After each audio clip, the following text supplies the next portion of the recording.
Martin, it's wonderful to be here with you today. We have known each other for quite a while, and we're really looking forward to this next chapter of Upvest and partnering with you. It's great to be here. Thanks for having me. I would like us to go back to the early days.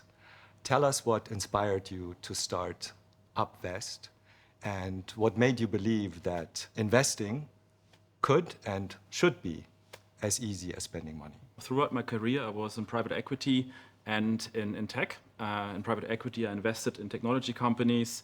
In tech, I had several operational roles, so it was clear for me that I will actually do my next gig in fintech. And in 2017, it was quite an exciting time, honestly, because blockchain was on a rise. And we thought we can use blockchain technology to make investing as easy as spending money and more accessible. Because back then, only 15% of Europeans invested actually in capital market assets like stocks and ETFs. It's to this date still 20%, but overall it was a huge problem and is a big problem. And back then we launched a blockchain API to make financial assets more accessible and more affordable. Realized that blockchain was more a bug than a feature back then, and founded the investment API, which is pretty much a new core banking system, API driven, to offer all kinds of investment assets, starting with €1 and in all kinds of forms. Since the launch in 2022, we have tripled every year, as you know, and the major KPIs are now managing 100 million trades and are active in more than 25 markets. So you're now, as you say, powering some of the largest platforms in terms of investing. What does it take technically and operationally? So first of all, it's important to mention that we are in a market with very large incumbent infrastructure providers. They manage trillions in assets. They have trillions in trading volume and strong cash piles to invest. What we realized looking at the market, that many of these clients are dissatisfied with them, reflected in negative promoter scores and very often with promises that are never met. We thought we'd do this differently and start with a product that clients love, that is scalable by default. And we actually had 3 principles to this day. So the first one is build the infrastructure the way how it should be built.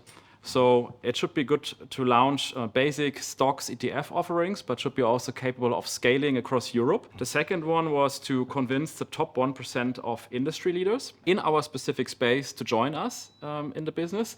And the third one, that might be a funny one for you specifically, is don't die.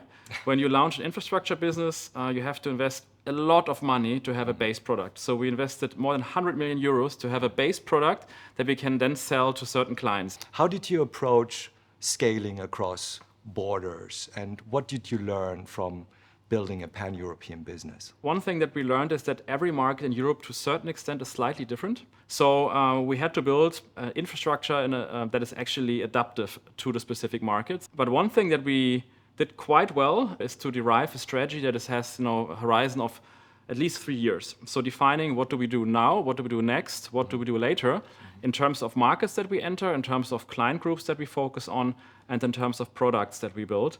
And we are pretty explicit also in things that we don't touch, or what kind of thresholds we actually have to hit that we enter a certain market. AI is changing the game everywhere. How does it shape what you do at Upvest, and how does it change the future of retail investing? So I think every bank in the world right now looks at AI, how to optimize back office processes.